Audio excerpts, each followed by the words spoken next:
Assembly bashitsi muteraniye hano, dear parents, babyeyi bakundwa, dear comrade students, banyeshuri twiganye, dear gathering, let me thank you for coming today.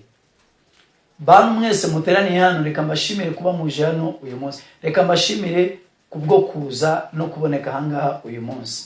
So these are good sentences that should be used. You actually use all of them at the same time. Zineno nzizawa koresha kanu kazikoresha cyari. Dear members of jury, honorable guest assembly, dear parents, dear comrade students, dear guardian, let me thank you for coming today. So this is a very beautiful presentation.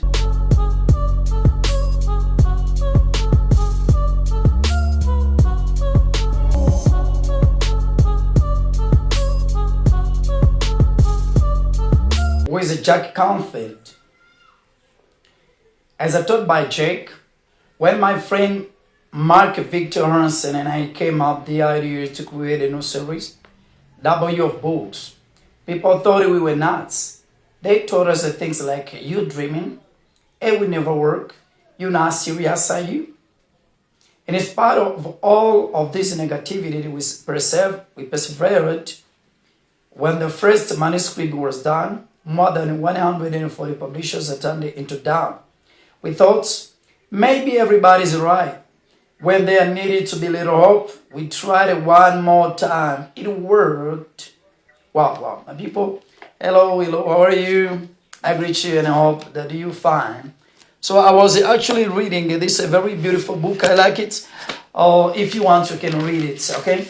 It's a book I like reading several times. And it's a book that is called The Success Principles for Teenagers. So it's a very good book. If you want to read this book, it's actually good for you because it has a lot of tips actually for teenagers or youth, young people. This book actually can actually teach you many things. It is actually for different entrepreneurs. You want to become an entrepreneur, you want actually to have many strategies of actually enhancing your life and doing different businesses. Actually, this book is good for you. Okay, it's a book written by Jack Canfield and Kenzie Haley. Okay, take time and read this book, okay? I know you will actually gonna like it. You're gonna say, oh, teacher, it was a very great book, I like it. So guys, munda gusoma rimwe na rimwe ibitabo hanyuma ikintu kiri mu bitabo munda Principles of a Success cyangwa se amahame yo gutsinda. Rero ni igitabo cyanditswe na ni igitabo cyiza nkunda gusoma. So nawe ujye ukunda kugira umuco wo gusoma Icyongereza. Ese wavuze ko gusoma ibitabo biri mu bintu bijya bifasha umuntu kumenya ururimi? So ujye ukunda gusoma ibitabo cyane, birafasha cyane, bituma ugira ururimi rwangushye rwo kuvuga Icyongereza. Uba ushaka kwiga Icyongereza ariko igihe cyakubereye ingorabahizi, uba ufite izo nzozi ushaka kukiga ariko umwanya warawubuze. Ubyuka mu gitondo ugiye mu kazi ugataha nijoro bwije unaniwe uryama, wabuze umwanya wo kwiga Icyongereza kandi wumva ubikeneye. Ese waba uzi ko Family Training Center yagufasha kuvuga Icyongereza, kumenya kukivuga mu gihe gitoya? Kandi reka nkubwire, Family Training Center igufitiye ayandi mahirwe, ishobora kugufasha kuba igihe cyose waba ubonekeye wakwiga Icyongereza. Mbese ishingiye kuri schedule yawe ukavuga ati wenda amasaha 28 agize umunsi, numva nabonamo isaha imwe cyangwa isaha n'igice yo kuba nakwicara nanjye nkiga Icyongereza online. Family Training Center waba ubizi ko ishobora kugufasha isaha iyo ari yose mu masaha 28 agize umunsi, yaba ku manywa cyangwa nijoro, igihe cyose wumva waba wabonera umwanya wo kwiga. FTC yagufasha kugira ngo ubashe kugira kuri izo nzozi zo kwiga Icyongereza. Ese ujye utekereza ko ushobora kwigisha Icyongereza wenyine? Hari abantu bajya babwira ngo umuntu ashobora kwigisha Icyongereza, ntabwo bishoboka. Ngewe nigeze gufata igihe hajya njya kuri internet, kuri Google, nkandika thesis, nkandika mu kayi kuzura, nkanabisoma bikajya no mu mutwe, nkandika new words, expressions, bikajya mu mutwe yemwe bikajyamo, ariko kwe nzashobora kubikoresha byabaye ingorabahizi. Ntabwo wakwigisha ururimi udafite umuntu ugufasha. Nafashe umwanzuro wo kujya kwicara njya muri training center, baramfasha Icyongereza nanjye igihe ndicara ndiga. Rero ntuzatekereze ko ushobora kwigisha Icyongereza wowe ubwawe, ntabwo byakunda. uramutse ukeneye kwiga icyongereza online waza family training center ikagufasha. Dufite abarimu basobanutse bazi kwigisha icyongereza kandi bakize bagisobanukiwe bakizi, apana bya byo kwigisha ibintu umuntu atazi. Hanyuma igihe cyose ushakira kwiga nanone family training center yagufasha. Waduhamagara kuri iyo nimero 078 1096655 cyangwa 0734605191 twagufasha aho waba uri hose. So, dear ladies and gentlemen, allow me to get started with the lesson of today. I would like to teach you the lesson of how somebody can introduce in a group of people, or when someone is having the presentation in a group of people as well, how he may speak or how she may speak, how she can actually introduce her or his introduction, how you might or how you may actually do the conclusion in a good way. I've seen that a lot of students are able to speak English, but when it's about a public performance, they are afraid because they don't know some expression that they may use when they are introducing their presentation, their speeches, and how to conclude as well. That's why today I just wanted to teach you this lesson. Follow me carefully. I'm going to teach you, and since today you won't be afraid of speaking in public. Umunsi naguteguriye isomo riza kukwigisha uburyo ushobora kuvuga mu tsinda ry'abantu benshi. Ushobora kuba uri gukora defense cyangwa graduation, reka tuvuge gutyo, uburyo ushobora gutangira introduction yawe, cyangwa uburyo ushobora kufite presentation wenda ni muri class, uburyo ushobora gutangira introduction n'uburyo ushobora gusoza presentation yawe bikagenda neza. Okay, so let me show you the first statement you might begin with when you are actually having the presentation. For instance, in a class, there are sentences you should actually start with that sound really delicious and beautiful sentences. Reka dutangire ku munyeshuri ushobora kuba ari mu shuri agiye gukora presentation, hari interuro ushobora kwifashisha nziza ziryoshye zimeze neza mu Cyongereza. For instance, you can start by saying good morning. You know, good morning is a greeting. You can say hello, it's possible, or you say good morning, also it's possible. But if you know that in a class in which you are, there are people who are superior to you, it's better to use a good morning, because, you know, we use good morning, good afternoon, good evening for actually formal ways. And when you know that there are people who are superior to you, it's not better to use like a hey, like a what's up, like a hello, like what's better to start by the way good morning, good afternoon, or good evening. Hanyuma niba uzi ko presentation yawe ugiye kwikorera ahantu hari abantu bakuruta, abarimu, abayobozi, leaders, abayobozi, teachers, lecturers, abantu bakuruta, making sure yuko utatangi ijambo hello, what's up, za chin, za hey, za hello. No, start with a good morning, good afternoon, or good evening.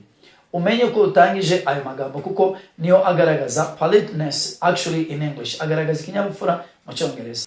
So the first statement you can say, good morning ladies and gentlemen. Good morning ladies and gentlemen. Good morning ladies and gentlemen. Iyi ni interuro ya mbere watangiza ukavuga ngo good morning ladies and gentlemen. N'urugero mwaramutse bagore namwe bagabo. Good morning ladies and gentlemen. Ladies and gentlemen. Bagore namwe bagabo mwaramutse. It's better to start your presentation like this. It's good. Ni byiza kutangira presentation yawe gutya. Good morning ladies and gentlemen. Okay. This is the way you can introduce your presentation. Ubwo ni uburyo bwa mbere watangiza presentation. When you are in a graduation, it's better to use this form that I'm actually going to show you. Niba uri muri graduation, ni byiza ko watangira gutya. Wow. If you are actually having the graduation, let me teach you the best way to use. Uramutse ufite graduation, nkubwira uburyo bwiza wakoresha. I'm going to give you few Western sentences, but follow me. They are very beautiful. You can start by saying, dear president of jury, nyakubahwa president wa jury, dear members of jury, dear members of jury. Utangiye uri kuvuga bakundwa bacamanza, members of jury, honorable guests, banyakubahwa bashitsi, guest assembly, bashitsi muteraniye hano, dear parents, babyeyi bakundwa, dear comrade students, banyeshuri twiganye, dear gathering, let me thank you for coming today.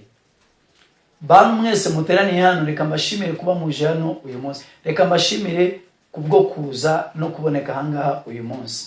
So these are good sentences that should be used. You actually use all of them at the same time.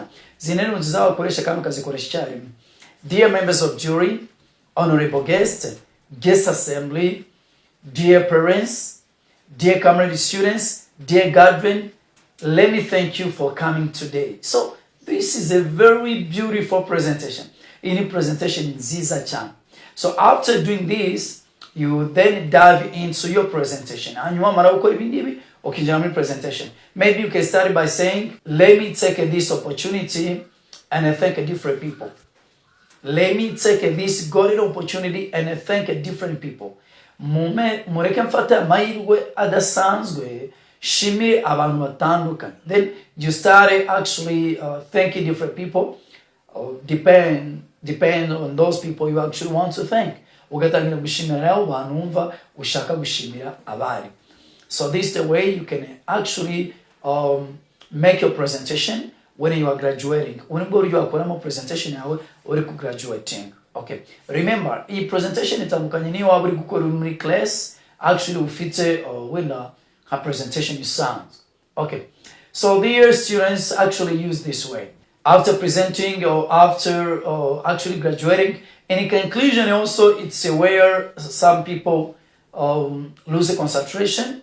They actually, sometimes you can see someone has graduated very good, has actually presented very good, but almost in the end of his presentation, he's actually gonna end badly. And when you end badly your presentation, it's like all things actually you made before are going to be lost.